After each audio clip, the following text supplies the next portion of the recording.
of Economics, chapter 4 globalisation and the Indian economy.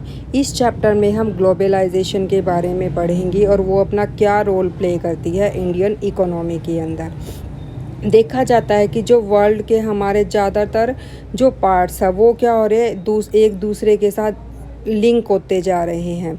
और ये जो लिंक हो रहे हैं ये कल्चरल, सोशल, पॉलिटिकल और इकोनॉमिक लेवल पे हर एक लेवल पे क्या हो रही है, दूसरी कंट्रीज़ के साथ इंटरलिंक हो रहे हैं। और इसी ग्लोबलाइजेशन की वजह से जो हमारी मल्टीनेशनल कॉरपोरेशंस हैं, बल्कि जिनके थ्रू हम क्या करते हैं, जो फॉरेन ट्रेड है और जो फॉरेन इन्वेस्टमेंट है, उसके माध्यम से क्या किया गया है, ग्लोबलाइजेशन को एक्सप्लेन किया गया है कि वो किस तरह से उसने एकजुट करके बांधा हुआ है एक सभी देशों को, ताकि वो क्या कर सके, अपने जो ट्रेड है वो फ्रीली कर सके, किसी भी कंट्री में जाके वो इन्वेस्टमेंट करते हैं। इस चैप्टर में हम रीड करेंगे।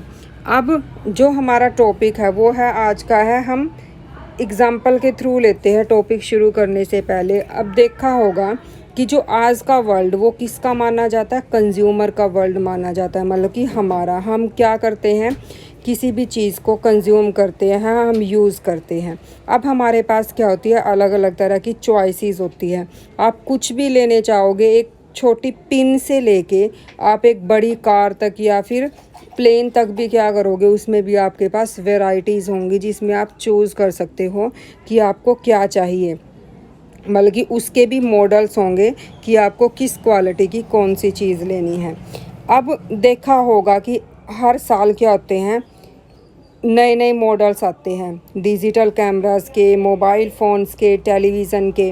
ये सारे के सारे जो मॉडल्स आ रहे हैं, ये किस लिए आ रहे हैं, ये हमें फैसिलिटीज़ प्रोवाइड करवाते हैं और ये हमें बताते हैं कि हम किस तरह की चीज़ों का इस्तेमाल कर रहे हैं। एवरी सीज़न आप क्या देखते हो, नए मॉडल्स आते हैं, ऑटोमोबाइल्स के, गाड़ियों के मॉडल देखने को मिलते हैं। अब पहले वाला जो टाइम था वो नहीं रहा कि जैसे पहले क्या करते थे, सिर्फ केवल एम्बेसडर्स की जो कार थी केवल वही दिखाई देती थी, जो फाइट कार्स थी, फिएट जो कारें थी वही दिखाई देती थी। अब इंडियन रोड्स पर देखा होगा, मतलब कि लगभग क्या है, जितनी भी कंपनीज़ हैं उन सभी के ब्रांड क्या है, पूरे के पूरे वर्ल्ड में रोड्स के ऊपर देखे जा सकते हैं। ऐसे ही कुछ और ब्रांड्स भी है जिनमें भी काफ़ी क्या है, तेज़ी दिखाई दी है। आप अपनी शर्ट से लेकर फ्रूट के जूस तक क्या है, उसमें भी आपको ब्रांड मिलेंगे जिसमें आप अपने चॉइस करते हो और वो मार्केट में आपको मिल जाते हैं। इसके लिए हमारे पास क्या है, वाइड रेंजिंग चॉइस है गुड्स की, जो मार्केट में इसका क्या है, फिनोमिना है। मतलब कि इतनी तरह की है, कई बार आप कंफ्यूज भी हो जाते हो कि आप कौन सी वैरायटी का लोगे। अब और ये सारे के सारे जो वैरायटी ऑफ चेंजेस हुए हैं, ये क्या हुआ, 2 डिकेड से ही मतलब कि पिछले 20 सालों से ही ये सारे के सारे चेंजेस हुए हैं। जो हमारी मार्केट है वो पूरी तरह से ट्रांसफॉर्म हो चुकी है। अब ये सारे के सारे जो इसके ट्रांसफॉर्मेशंस हुई, इनको हम समझेंगे कि कैसे हुई है, कैसे इसमें तेज़ी से हुई है, और जो इनमें कौन इसमें चेंजेस ला रहा है, और जो ये चेंजेस है ये हम जो पीपल्स हैं उनको कैसे इफ़ेक्ट कर रही है।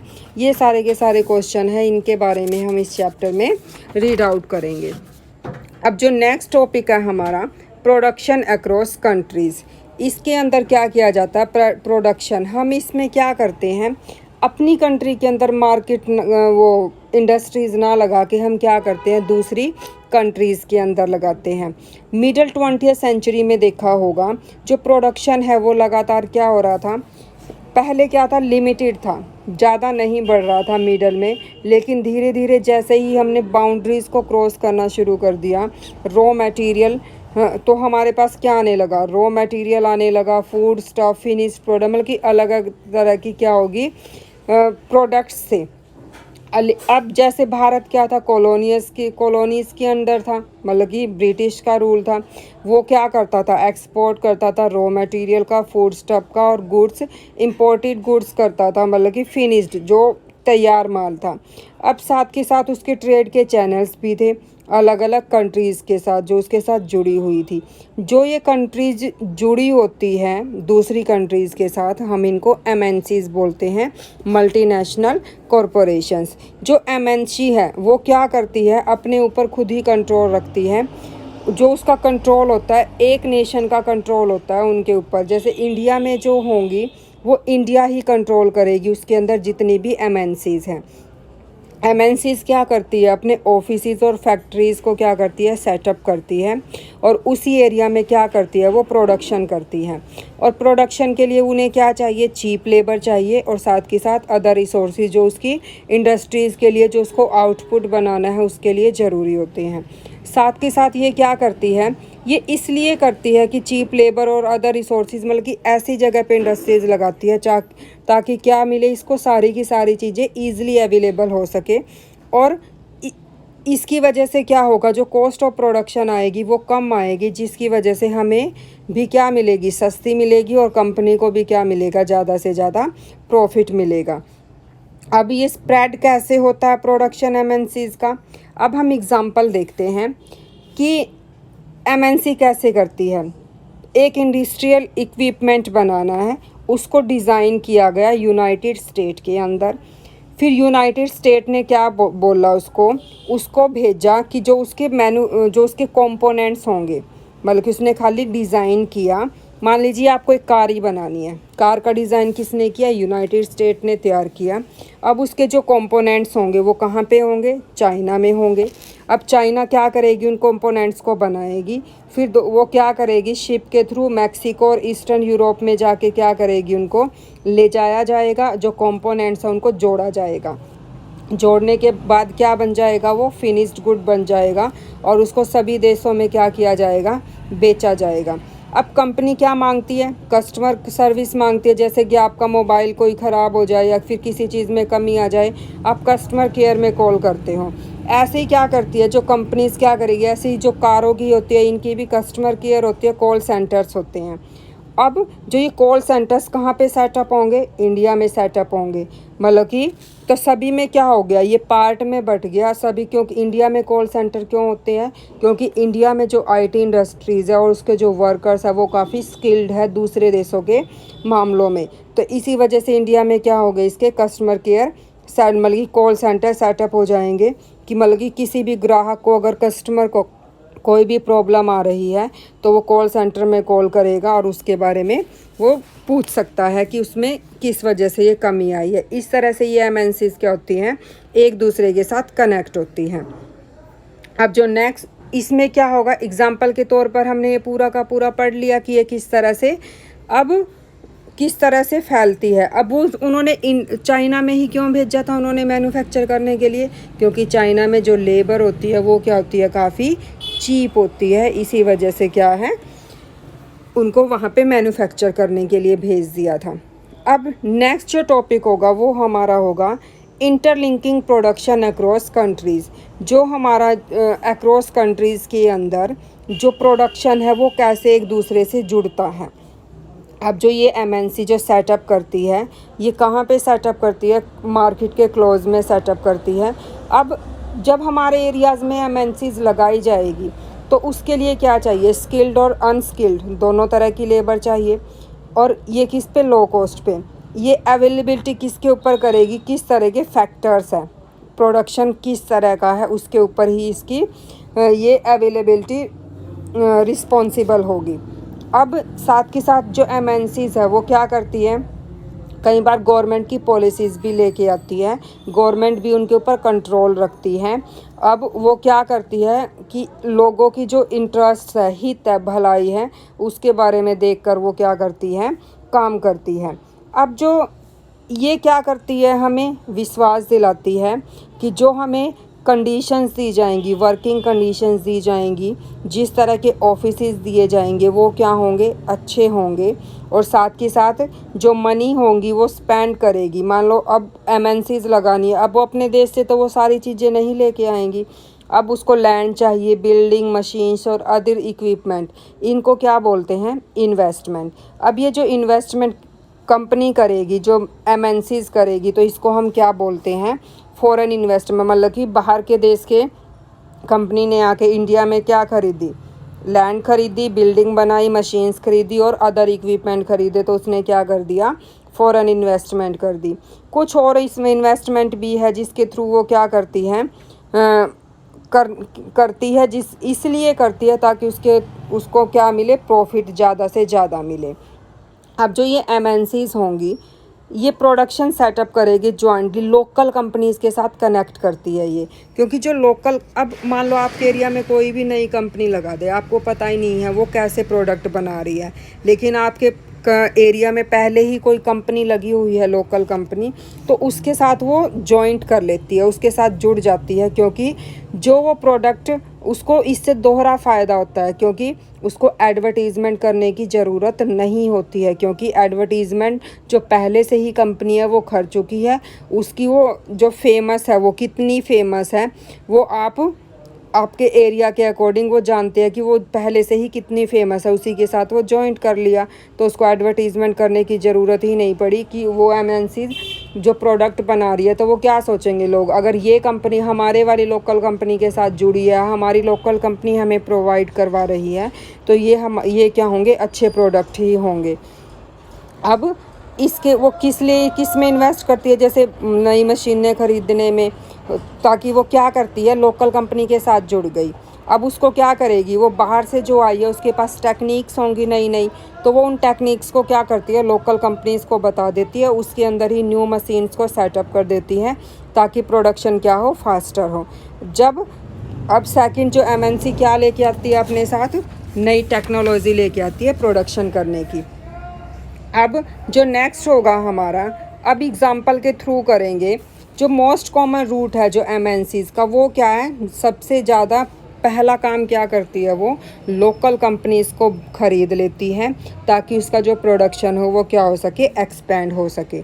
एमएनसीज़ को ये क्या है, ज़्यादा से ज़्यादा बल्कि वेल्थ इकट्ठा करने का क्या होता है, ये आसान तरीका होता है।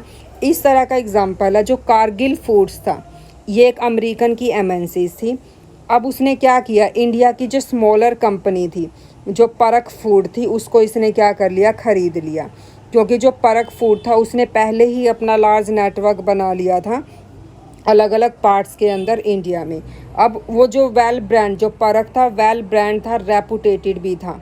अब जो परख फूड था वो क्या बनाती थी, उसकी 4 ऑयल रिफाइनरीज थी, जिसके ऊपर कंट्रोल अब किसने कर लिया था, शिफ्ट कर लिया था कारगिल ने। अब कारगिल क्या बन गई थी, लार्जेस्ट प्रोड्यूसर बन गई थी एडिबल ऑयल का इंडिया में, और जिसकी जो कैपेसिटी थी बनाने की, वो कितना सामान बनाती थी, 5 मिलियन पाउचेज़ डेली, मतलब कि 5 मिलियन पाउचेज़, मतलब कि जिसके अंदर वो पैक किया जाता है लीटर के, ये 5 मिलियन पाउचेज़ वो डेली क्या करती थी, बनाती थी। अब ये क्या करती है, जो एमएनसीज़ होती है ना, ये अपनी वेल्थ को बढ़ाने के लिए क्या करती हैं, इसके लिए गवर्नमेंट भी क्या करती है, अपनी हेल्प करती है ताकि हमारा क्या हो सके, फ़ायदा हो सके। तो एमएनसीज़ के लिए जो गवर्नमेंट को उसको क्या करना होता है, बजट बताना होगा कि जो क्या है, बजट क्या है उसका, और उसकी जो पूरी की पूरी जो एनॉर्मस वेल्थ है, इमेजिन करेंगे कि वो पावर और किस तरह से इन्फ्लुएंस करती है ये जो एमएनसीज़ है हमारी पावर को। अब जो ये हमारी दूसरा वेज क्या है जो एमएनसीज़ का, कि उनके प्रोडक्शन पे हमें क्यों कंट्रोल करना चाहिए। अब देखा होगा जो एमएनसीज़ क्या करती है, जो ऑर्डर किसको करती है, छोटे छोटे जो स्मॉल प्रोड्यूसर्स होते हैं उनको ऑर्डर करती है, जैसे गारमेंट्स, फुटवियर, स्पोर्ट्स आइटम, ये एग्जांपल है इंडस्ट्रीज़ के। ये प्रोडक्शन को लेके आती हैं और ये क्या करती है, स्मॉल प्रोड्यूसर्स चारों ओर होते हैं, उनके साथ एक तरह से कॉन्ट्रैक्ट करती हैं।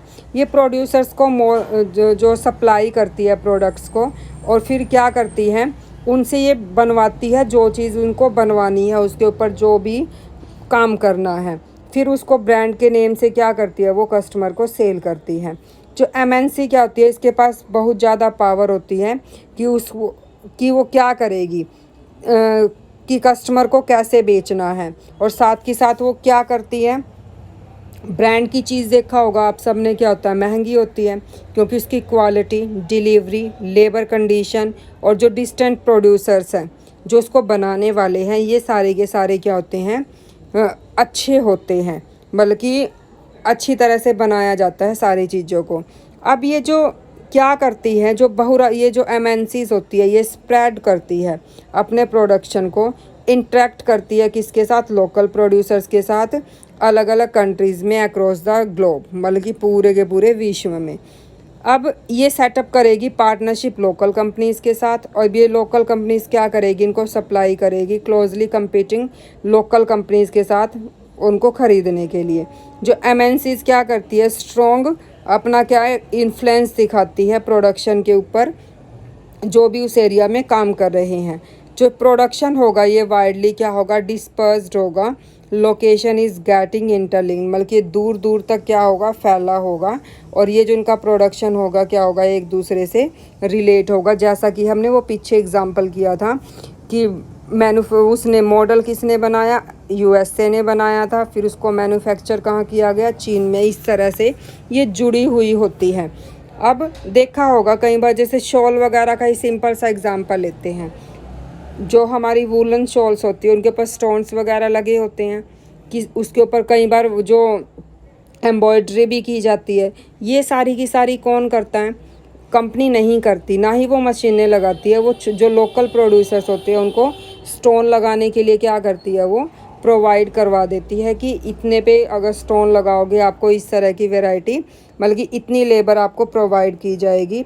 देखा होगा कि जो फैक्ट्रीज़ होती है, जैसे कंबल की है, ब्लैंकेट्स की, उसमें जो उसके ऊपर जो सिलाई की जाती है चारों तरफ, उसके लिए भी क्या किया जाता है, कई बार लोकल प्रोड्यूसर्स होते हैं, जो लोकल जो कंपनीज़ होती हैं उनको क्या किया जाता है, इनका कॉन्ट्रैक्ट दे दिया जाता है। इस तरह से वो इंटरलिंक करती है, क्योंकि इसके लिए उसे मशीनें लगानी पड़ेगी, और उसने लोकल प्रोड्यूसर्स ने क्या लगा रखी है, पहले ही मशीनें लगा रखी है, तो उनके साथ उनको ईजी रहेगा पे करना।